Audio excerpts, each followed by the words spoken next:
Upstairs, Downstairs, episode 11, A Perfect Stranger, part 1, production number 1609, recording date the 23rd of the 11th, 73, take 1.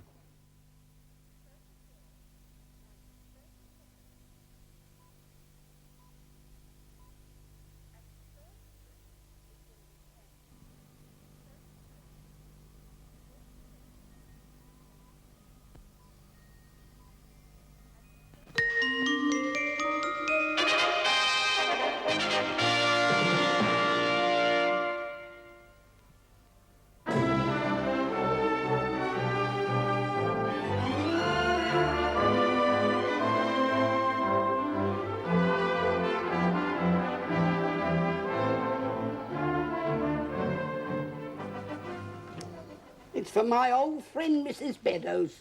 Poor old soul. 93 today. Generous to a fault as usual, Mrs. Bridges. Here, let me take it for you. Oh, thank you, Mr. Hodson. Well, she took me under her wing. She was cook to Lady Templeman. And I was just starting out. Her lobster patties was the talk of Mayfair. And as for her gooseberry trifle, to end up forgotten in a basement room in Camden Town. There ought to be a law against it. Oh, there should indeed, Mrs. Bridges. Is Rose taking this round for you? Yes, I am, Mr. Hodson. Now, you got the address, Rose. You mind how you go with it?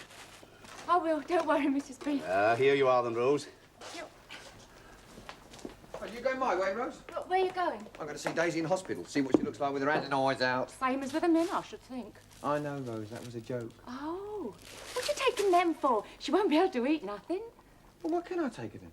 Nice, pretty bunch of flowers, if you want to show her how much you care. You rotten Rose.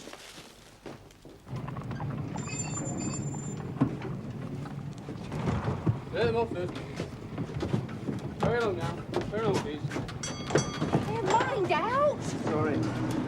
Look what you've done. I'm surely sorry. Look at it. First. You've ruined it. Did you bag it yourself? Clumsy. Yeah, you're right, I am. That's what my mother used to say. All right for you to joke. Someone was expecting this. Well, it's not the end of the world, is it? I'll buy you a replacement. You can't, not one like this. What am I going to do? First, please. Camden Town. Thank you. Any more fares? The same, please. Camden Town. Thank you very much.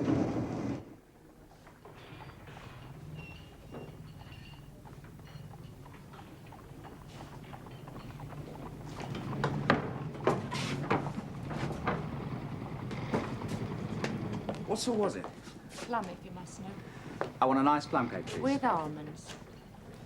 With almonds. It's no use, it won't be the same. What's so special about it? It was baked by an expert. Oh. You?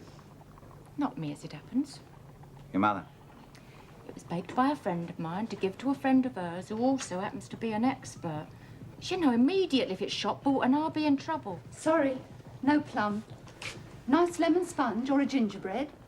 Or some California jumbles. Ah, they sound good. Not them, they've got wine in them. She's 93. Just a ticket for 93. Back her up a bit. Now. Hurry up. There's others behind. All right, we'll take the lemon sponge. Thank you.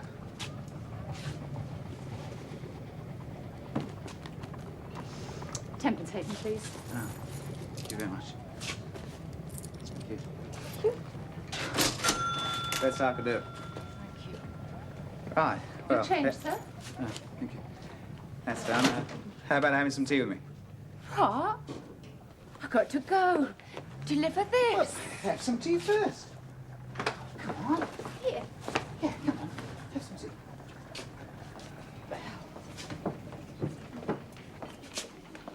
You will? But I don't know who you are. Oh, Wilmot. Gregory Wilmot's my name.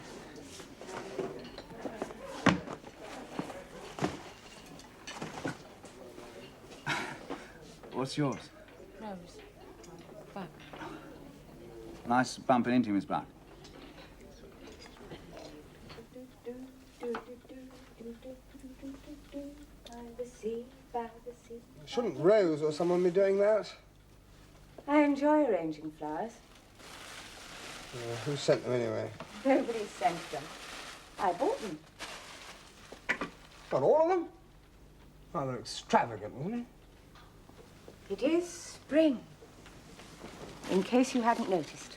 Yes, I had noticed, but there's no need to keep proving it quite so relentlessly. This is a pointless conversation. Agreed.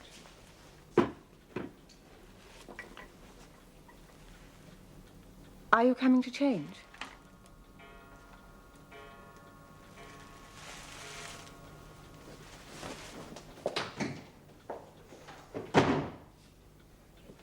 My father owned this farm, quite small in Yorkshire, in Driffield. He went through hard times with it. Did you know in the last 25 years to the turn of the century, 1/3 of the labouring population left the land? No. That's right. But my father, he'd kept faith with his men. You see, he believed in the labour movement like I do, and well, things improved slowly. Have another scone. Yes, I will. Go on. Only be good. wasted. Tea? Thank you very much. Why did you go to Australia? Dad's idea. Land of opportunity. But he'd never come out and join me there. So you've come home to see him? No, he died a couple of months back. Just fell down his own fields just like that. Right, it's the way to want it. I've just come back to settle up his affairs. I go back in a fortnight. Right. Now, you tell me about yourself, your family. Nothing to tell. My father was lodge keeper to the Earl of Southwold. That's where I was brought up on the estate. And now I work for his grandson, Captain James Bellamy, in Eaton Place. Oh, yes? In what capacity? Pardon? What do you do? Head house parlour maid. No point in pretending different. There's no reason why I should. It's a very respectable job. Respectable, that's just about all it is. And worthwhile, too, if you're good at it. And I bet you are. Yeah. Well, you'd have to ask other people that, wouldn't you? Yeah. I've got to go. Deliver the cake. Okay. Would you like me to come with you to explain the accident? Oh, no. I'm better on my own, really. Yeah. Right. But I'll see you tomorrow, won't I? Australia, Rose? What a strange question. What prompts it? Nothing. I heard an Australian talking on the tram, and you're always saying how we should be curious and interested in things, and I don't know anything about it, that's all. Australia is a large, uncomfortable place with a hot and dusty climate, full of convicts and swindlers and bad living conditions. And certainly no place for a young woman if you're thinking of emigrating.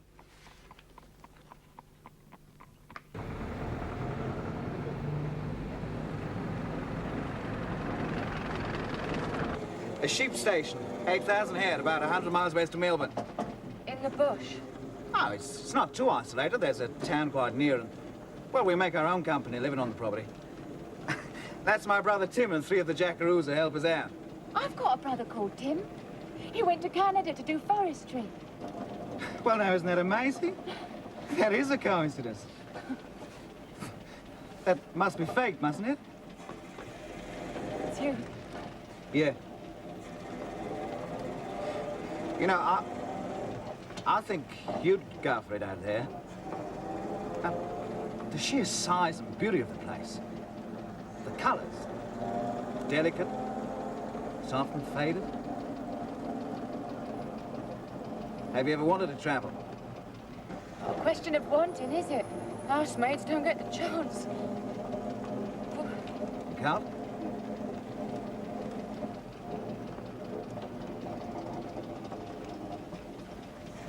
No coldness and damp out there?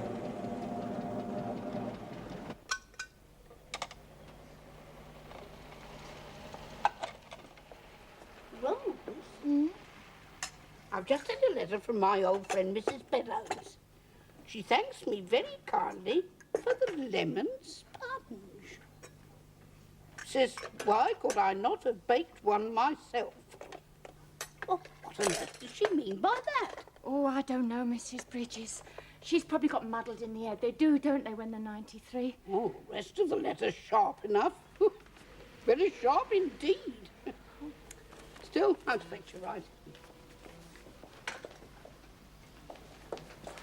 You coming with us to Richmond Park tomorrow? Richmond Park, Mrs. Bridges? To see the deer.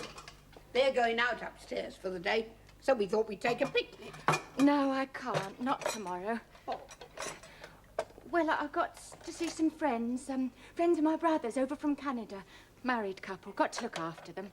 Well, bring them to Richmond Park. Make a lovely outing for them. Yes, that is a good idea. Only they want to see the Tower of London.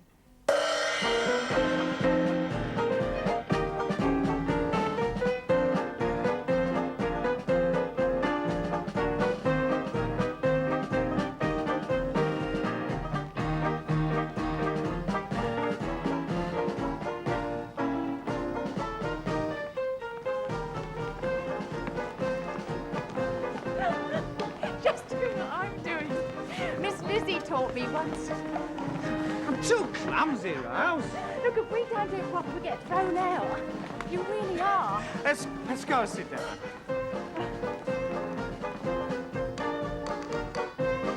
I've never been to a place like this before. Makes two of us. I don't think it's quite respectable. Yeah, I think you're right.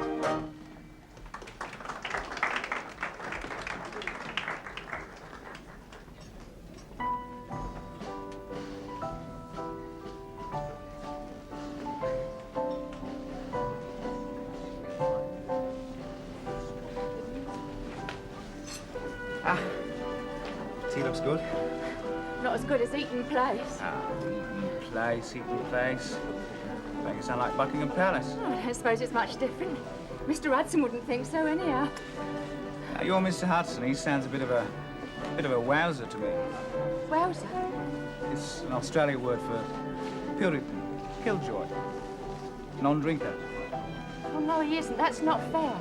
He has to be a bit strict, but he's got a sense of humour. And he has a drink sometimes. I bet you have a drink sometimes. Well, you know, after a hard day's work, I do like a few beers, but I don't drink to excess, Rose. Not like some of them.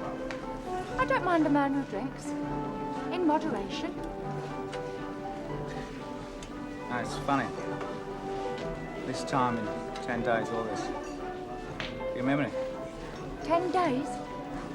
I'll be sailing out of Tilbury for the open sea. Won't see you again. Why not come with me? Oh, yes. I'm serious, Rose. Is your spirit of adventure? I get quite a lot of adventure in my life. You'd be surprised. Mr. Hodson, Mrs. Bridges. What's his name? Edward. And they're not all stuck in the muds like you seem to think. I never said they were ours. I wouldn't judge anybody before I'd met him. Let's go and meet him now. What? I want to see this famous house of yours. We can't. We can't. We've already started our tea. What's the matter? You ashamed of me?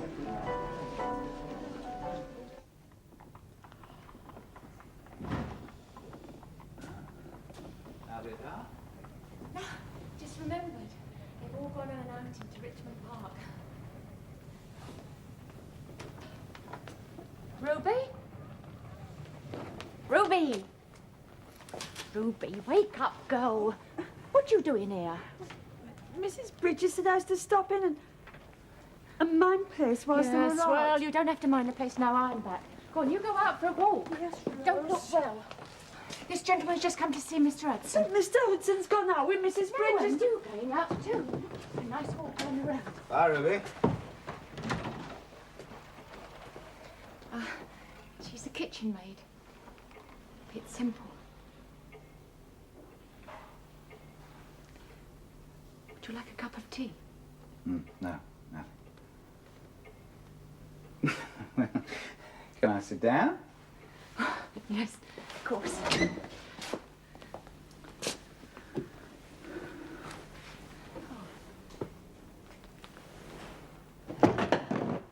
Aren't you gonna? Somebody might come in. Well, they're all conveniently in Richmond Park. Conveniently? You don't want me to meet them, do you? Your family. Oh, I don't care if you meet them. Your idea coming back here, I wanted to stay at the Tay Dansant. I was really enjoying it. Aren't you enjoying it now? Alone with me?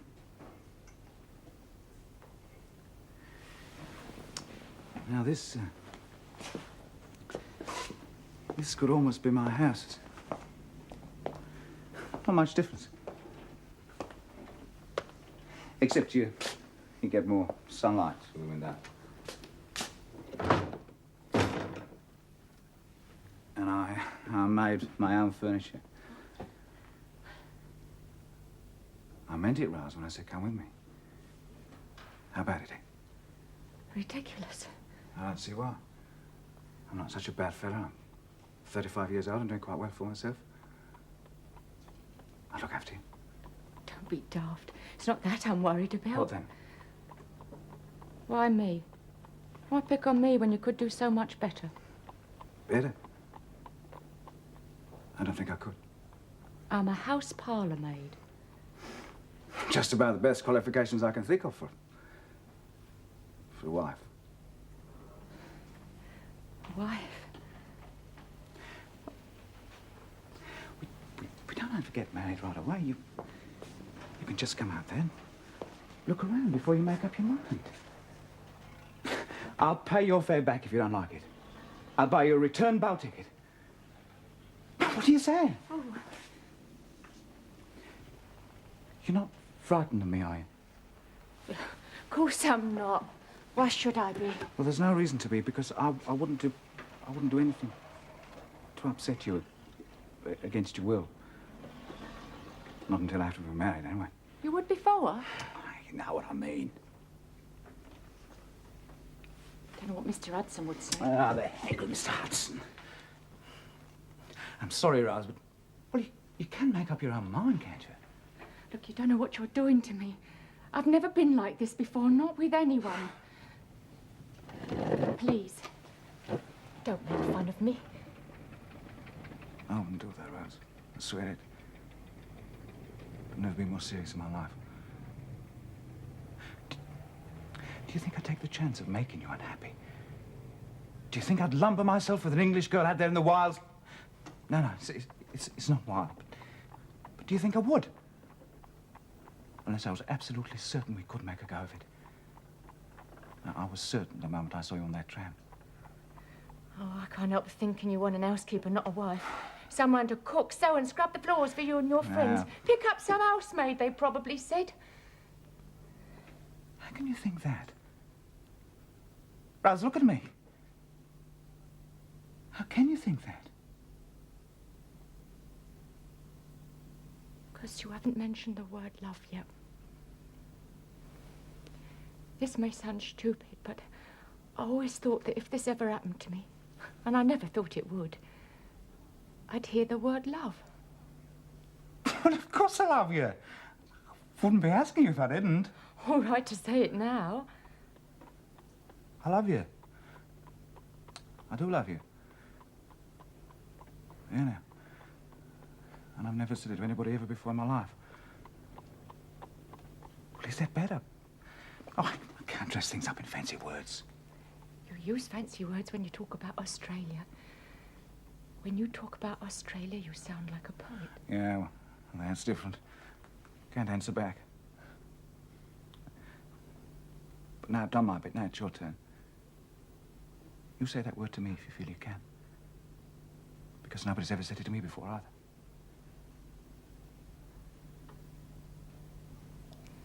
I'm very fond of you, Gregory.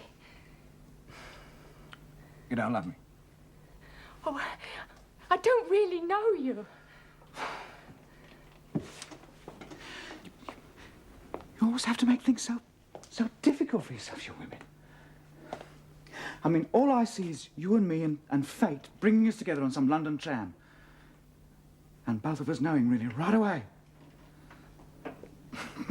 It's so simple. Simple?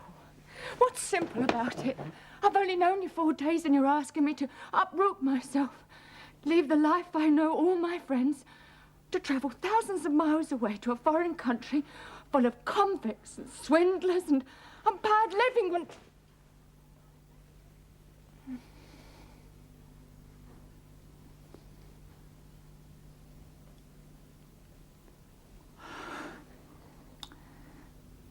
Don't rush. Take your time. But I shall have to know soon. If I'm going to get your passage booked. Right?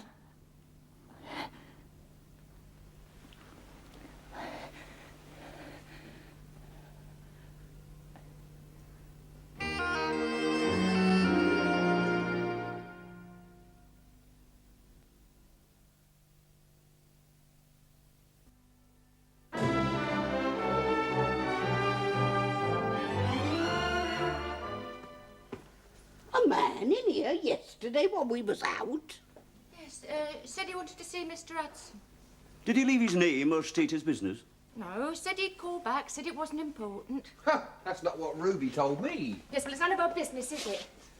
I've told you all I know. I don't think you have, Rose. All right, he was a friend of mine. A friend of yours. And you told me you was going to the Tower of London with a married couple, friends of your brother's. Now, that's not very truthful, Rose. Oh, just a casual acquaintance. Nothing wrong, is there? An acquaintance whom you brought back here when the rest of the house was deserted, when you knew it would be deserted. You know my opinion of that, Rose. If it had been an old friend, it would have been a different matter, but just a casual acquaintance. Since you're all being so flaming nosy, he wasn't just a casual acquaintance, he's... What, Rose? He's my fiancé, if you must know. You what? My fiancé, Mr. Hudson.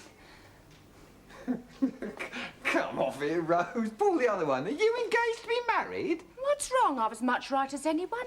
Well, why didn't you tell us, Rose? Well, I was going to, but he only asked me yesterday, and I haven't quite made up my mind. I'm still thinking it over. I was waiting till it was official. Well, don't say you're all pleased for me. Well, naturally we're pleased, Rose. Congratulations. But you can't expect us to be overjoyed till we know a wee bit more about him. Oh, quite right, Miss Hudson. Well, who is he, Rose? And why have you kept him so quiet? His name's Gregory Wilmot. He's 35 years old, and he's a sheep farmer. A sheep farmer? Well, that's a respectable enough occupation. Whereabouts does he farm, Rose? Australia. Hey? You're never telling us you're going to live in Australia, Rose. I don't know, I haven't made my mind up yet, like I told you. That's why she was asking me about Australia the other day. How long have you known him, Rose, and where did you meet him? I've known him quite a while, and I met him out. Out? Where? Did he pick you up, Rose? No, he didn't. He fell on me, if you must know.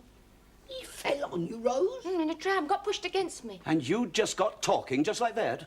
He apologised like a proper gentleman. That's how we got talking. Look, if you met him, you wouldn't be so suspicious. We'd like to meet him, Rose. We'd like to meet him very much. Yes. You bring him to tea, Rose. Yeah, let's have a look at him, Rose. After all, Ruby's only had the honour so far. He's not a performing seal. No, he's a performing kangaroo if he comes from Australia. Edward, that is not very funny. No, Mr. Hudson. Bring him to tea tomorrow, Rose. Pleased to meet you, Mr. Hodson. Mrs. Bridges? Mrs. Bridges. Pleased to meet you. Edward? How do you do? Ruby.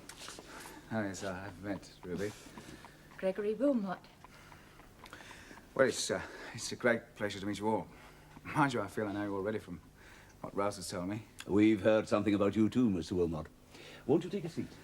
Oh, well, thank you. Oh, here's a small present for you. Don't you drink whiskey? Yes, of course we do, Gregory. Thank you. Most useful. Thank you. Oh, no, don't you sit there, Gregory. You sit in the middle between me and Rose. You don't mind if I call you Gregory? No. Thank you. Ruby, fetch the pot.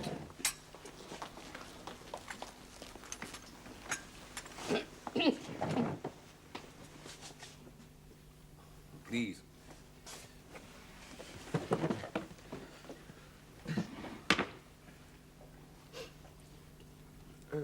Rose says you're a sheep farm in Australia. Yeah, that's right. Very interesting work, I should imagine. What do you do exactly? Well, we buy the sheep up in Queensland because it's cheaper than... We bring them down to the station, we shear them, fatten them up, and sell them. They should end up in your kitchen, Mrs. Bridges. Oh, yes. We had some Australian lamb last week. Very tender it was, too. Is it a large concern, Mr. Wilmot? Well, Yes, Gregory's got 8,000 head of sheep. It's growing fast. By the end of the year, I hope to have another 1,000. I believe it's hard to find satisfactory labour. Yeah, I've heard they're all convicts and tickets to leave men. Well, they're not. They're called jackaroos, and he's got 3 of them. And he's got a brother called Tim, Mr. Hudson. Isn't that an amazing coincidence? Amazing. It's a great exaggeration, all this about convicts. I mean, I've got as loyal a bunch of fellas working for me as you could ever hope for. If Rose did come out with you, Gregory, she would live in a proper house. It certainly wouldn't be a basement, Mrs. Bridges. No, it's like this room here, only the sun comes in, and Gregory makes his own furniture, don't you? That's right. Is there a church nearby? Church? A Protestant church. Rose attends church regularly. It's an important part of her life, as no doubt she's told you. Yes. Well, there's a church in the town, I think. Yes, I'm sure there is. There's no need to worry about Rose, Mr. Hudson, if she does decide to come out there. The greatest difference she'll find is that there's no class consciousness. She'll be treated like an equal at last. An equal to what, may I ask? Do you take milk and sugar, Gregory? Yes, both, thank you. She won't be a house parlour maid. Everybody's beck and call all the time. Oh, but that's what she's used to. That's the only thing she knows how to do. I don't believe that, Mrs. Bridges. But won't you be at your beck and call, as your wife, I mean? She'll be free, that's what I mean. But a free woman. Well, she's free now. Oh, free is good for her. I mean, no disrespect to you, Mrs. Bridges, or to you, Mr. Hudson. But it's the system you live under, the whole outmoded class structure of this country. You're a socialist, then? I am. Only in Australia, because Labour's in power, isn't it? It is, I'm pleased to say. He wouldn't vote Labour in England. Oh, yes, I would. Being out of this country for so long, Mr. Wilmot, I don't think you quite realise what's happening here. If the working classes are allowed to organise themselves into powerful trade unions, they begin to disrupt the nation with strikes. Why, in this past year... They only want better living conditions, man. A decent wage for their wives and families. You're a working man. You may be comfortable enough here in Eden Place, but you've just got to think of your fellow workers outside in the cold. Well, I don't think we should talk about politics anymore. We'll all have a nice piece of chocolate cake, Edward. I think you've got a point there, Mr. Wilmot. You know, I've never seen it that way before. Naturally, everyone's entitled to his own view, Edward. When are you returning to Australia, Mr. Wilmot? Friday. Not this very next Friday. Thank you. Are you going with him, Rose? She'd make me the happiest man in the world if she did. Go on. I mean, I'd go if I were you. Take great care before you answer, Rose. It's a decision that will affect your whole life. We'd all miss you. You know that, Rose. But if you really feel... There's just a small matter of your status. You would not be married out there, I take it? No. The idea is Rose should come out there and see if she likes it. I am buying her a return boat ticket. I'll have it if you don't want it. Quiet, Edward. I'm going. I didn't mean to force you to decide in public. It's all right, Gregory. I've made my mind up. I'm going with you. Good for you, Rose. Good luck to you. It so happens I have in my pocket something to seal the bargain with. Oh, Gregory. Oh. Oh, Gregory. Oh, look. Look. Ruby.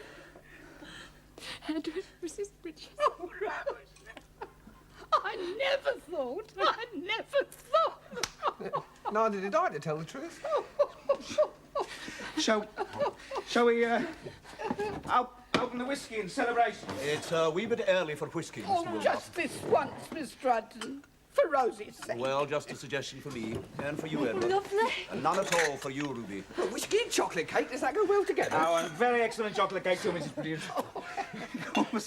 Almost as good as your plum cake. Oh, what do you know of my plum cake? I was telling Gregory all about your plum cake. After I sat on it. Sat on it? Oh, hasn't Bells told you of how we met? It's a very funny story. Well, you fell on her. We heard it in a tram. That's right, and squashed the cake flat. I hope your old friend didn't mind the replacement too much, Mrs. Bridges. My old friend. Do you mean Mrs. Beddoes? But that was only last Saturday, Rose. You mean you've only known Mr. Wilmot for 6 days? Oh, Mr. Hudson, I clean forgot. I promised to take Gregory up to meet Mrs. Bellamy, but we won't be more than a minute. You see.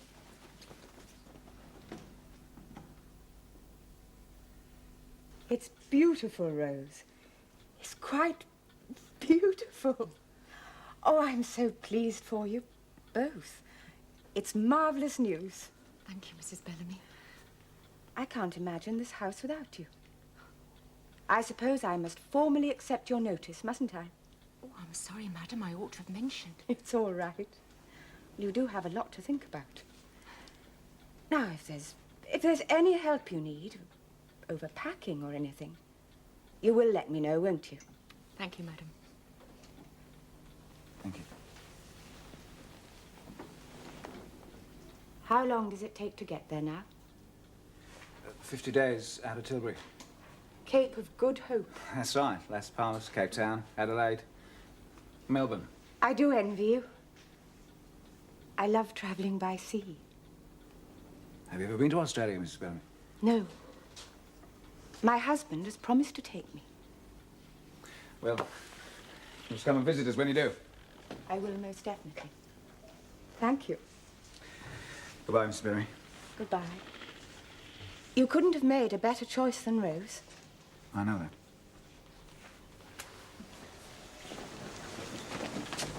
that. Hello?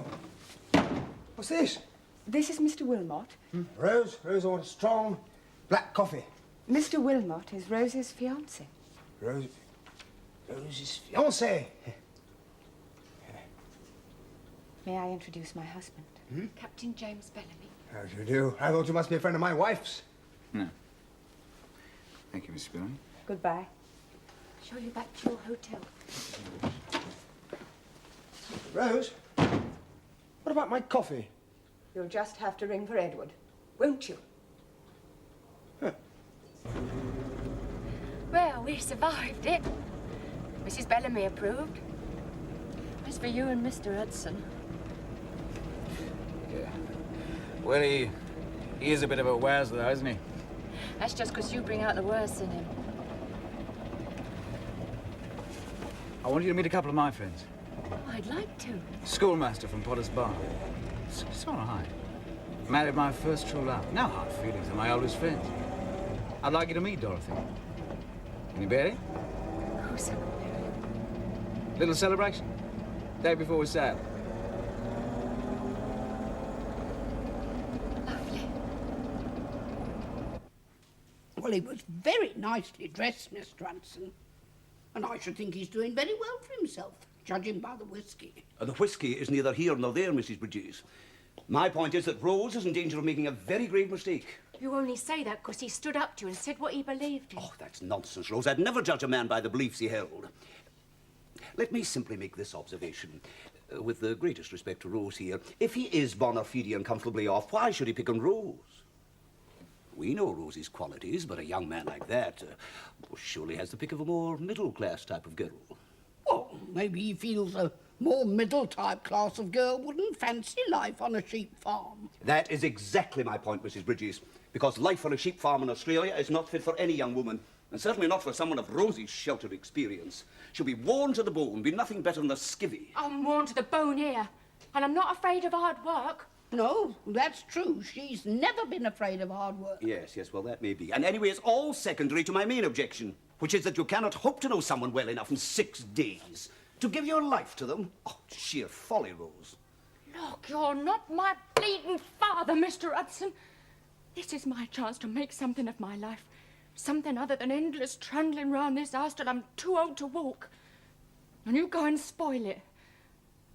I've waited a long time for this, Mr. Hodson. I'd given up hoping if you want to know. But now it's happened. I love Gregory. He makes me feel good and I trust him. And I don't want any advice or interference from anyone, not even you. I'm going, and I'm going to make a success of it. You just watch me.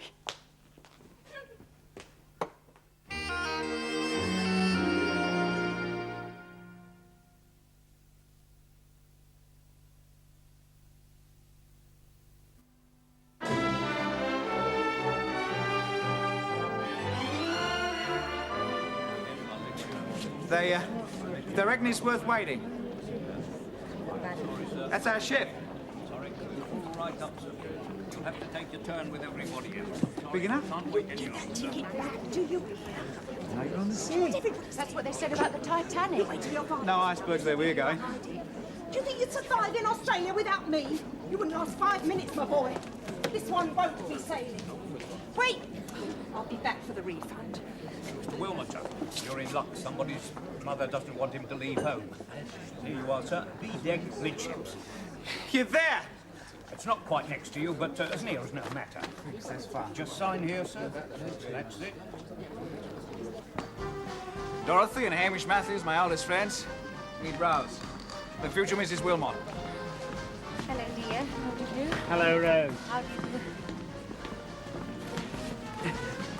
No, you sit over there where we can get a good look at you. You won't mind us being inquisitive, but we don't know anything about you. What you do or where you come from. Gregory wouldn't tell us anything. Well, there's no secret, is there, Rosie? She lives in a large, imposing house in Eaton Place, with a butler, a cook and a footman. A house fit for royalty. Royalty's been there too. The late King Edward VII come to dinner. Oh, yes. I say, that's impressive.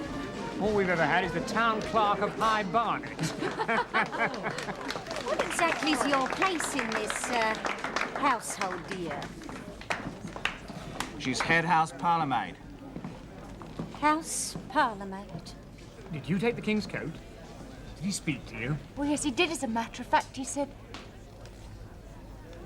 I hadn't realised Rose was in service, Gregory. No reason why I should, Dorothy. Because I didn't tell you. Rose and I are going to show you how to do the tango. I know how to do the tango, thank you, Gregory. Not the way we do it.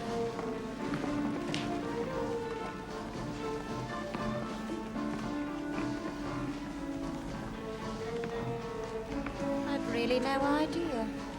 Did you? Now, don't you go and spoil things for them. So that's your childhood, sweetheart. Should have seen her at Sweet 16. She's put on a bit of weight.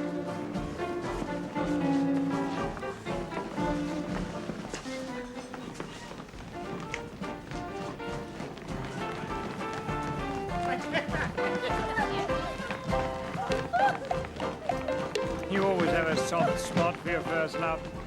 The one that got away. Don't you worry about it, though. They're brother and sister, really. If they get on so well, why didn't they get married? I came along. No, it was never that serious, really. Gregory is not a serious sort of person. Wasn't in those days. He's serious now, of course. Responsibilities now.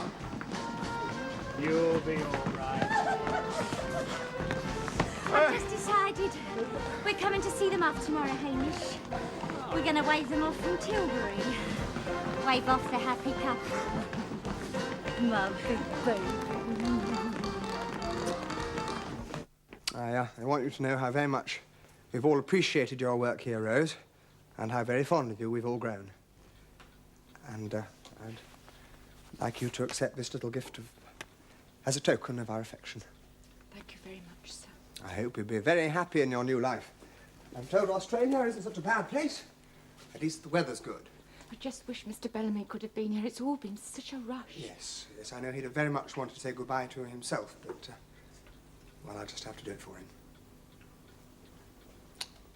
Write and let us know how you're getting on in your new life, won't you? Goodbye, Rose. And good luck. I'll miss you. Thank you for everything, madam.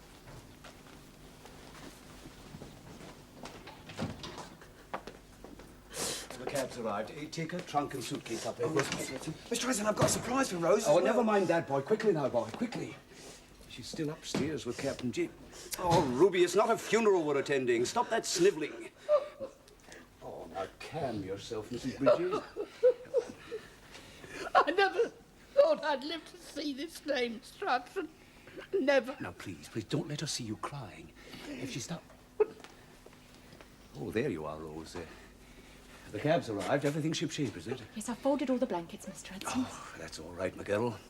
Daisy's coming out of hospital tomorrow. She'll see to them. Oh, don't let her do too much too soon. She won't be up to it. Oh, don't you worry about that, Rose. We'll look after Daisy. Oh, before you go, I've got something for you.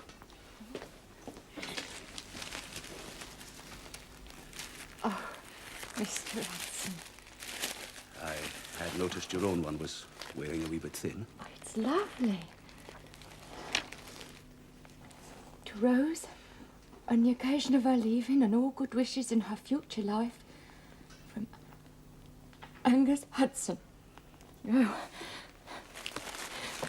Mr. Hudson, I'll treasure it always, and you'll always be with me. Well, if it's a comfort to you in the years to come, then it's money well spent. Yes. Come on now. We don't want the boat to sail without you. Well, goodbye, Rose. You'll write to us, won't you? Of course I will, and you write to me, give me all the news. Oh, we will. We will. Oh, I'm snivelling again. Get along with you.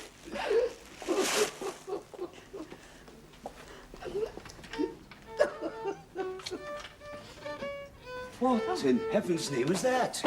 Can you hear that, Mr. Hodson? Rose, that's my goodbye present for you. Your what? Well, he's a friend of mine, Mr. Hodson. Well, not really a friend. He's a street musician. You see, I told him what was happening and he agreed to come and play. For nothing? Yes, well, no, for a couple of meat pies. Out of my pantry. It's a lovely idea, Edward. Thank you very much. Bye, Edward. Bye, Mr. Hudson. Bye, everybody. Ruby, Edward, come on, upstairs. Wave her off. Quickly now. Come on.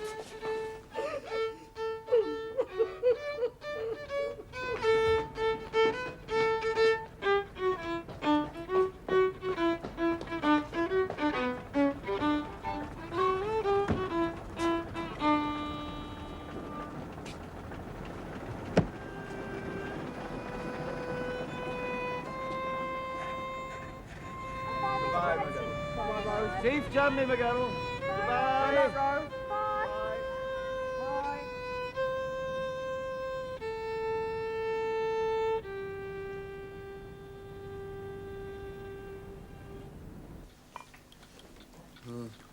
Gale warnings in the Bay of Biscay. Rose won't like that. There you are. Thank you. You're not happy at Jardines, are you? Why? If you wanted to go back to India, I've never been. I might quite like it there. It might be good for us in general. Yes. Well, I don't know that I'm ready to leave England at the moment.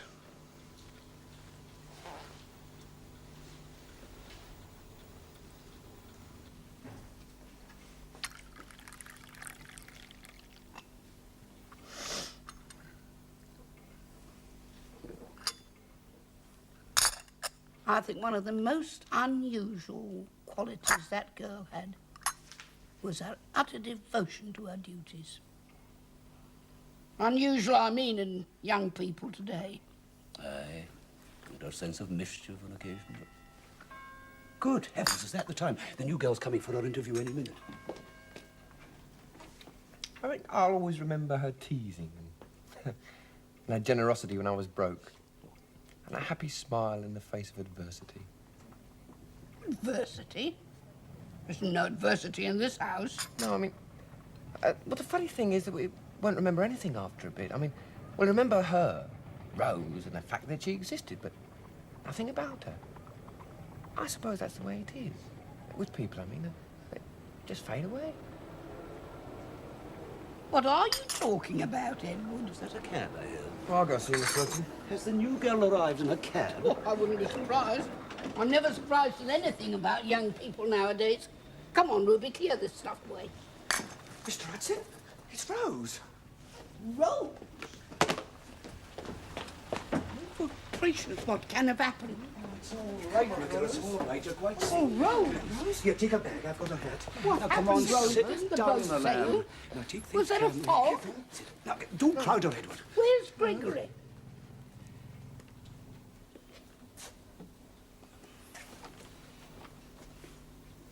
Excuse me, sir.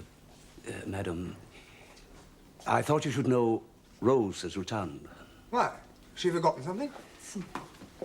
Well, what's happened? Well, it's difficult to know for certain, madam, but it seems the gentleman, her fiancé, already has a wife in Melbourne. Well, well, well. How did she stumble on that? From some friends of his who came to see them off, sir, a schoolmaster and his wife from Potter's Bar. It was hard to get a clear account of what happened, but it seems she had rather a lucky escape. Yes. How is she? Now, she was overwrought to begin with, madam, but she picked up quite quickly when she realized where she was in her old familiar surroundings. She's in her room now, madam. I see. Thank you for telling us, Hudson. Oh, and madam, I took the liberty of turning away the new applicant for the post of house parlourmaid. Oh, yes, of course. Poor old Rose. Trust her to get mixed up with a scoundrel. Do you believe it?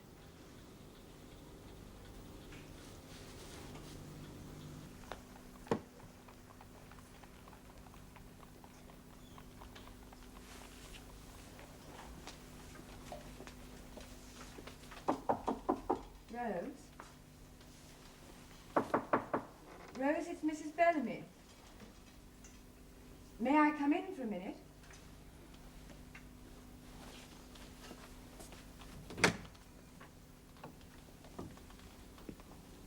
Hudson has told us what happened. I am very sorry. I'm sorry for all the trouble caused. I'll give you back your trunk, madam, of course. Oh, Rose.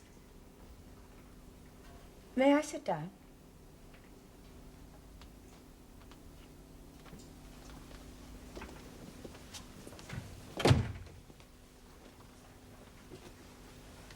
He had a wife in Melbourne. These friends who came to see you off told you so. Yes. But he's separated, isn't he? Perhaps divorced. Well, she's not living with him on the farm. Oh, I don't know about that. I know one can be wrong about people, but he seems so clearly like a man who'd worked hard and built something up for himself and was looking for a wife to share it with. He found what he was looking for in you. Yes, but he wasn't honest with me, was he? Are you being honest with me? Mrs. Bellamy? Rose. We are good enough friends to be frank with each other, aren't we? I want to help. You can't help. It's all over and done with. The boat's gone and he's gone for good. Rose,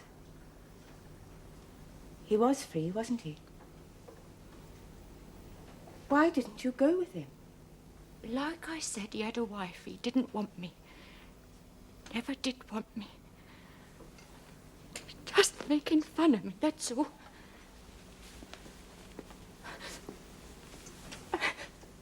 Don't cry, Rose. Oh, don't cry. It was awful. Docks, people pushing. I couldn't get through. Dirty old boat. His friends laughing. As soon as I saw them with him, I felt I didn't know him. It wasn't real. I felt sick. I had to start running back here. Didn't he follow you and try and stop you? I saw him look, reach out, but people pushed. His friends pushed him on the boat, leastways the woman did. She didn't want me to marry him, I knew that first time I met her. I thought I wasn't good enough. Of course you were good enough.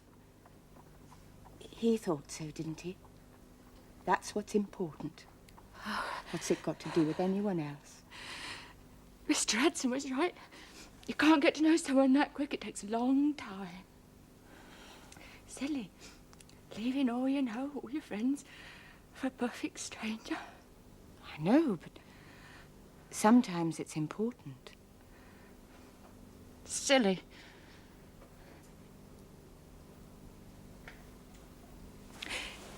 You won't tell him downstairs, will you? Or Captain James? Of course I won't. This is between you and me. Well, you get some rest. You must be very tired.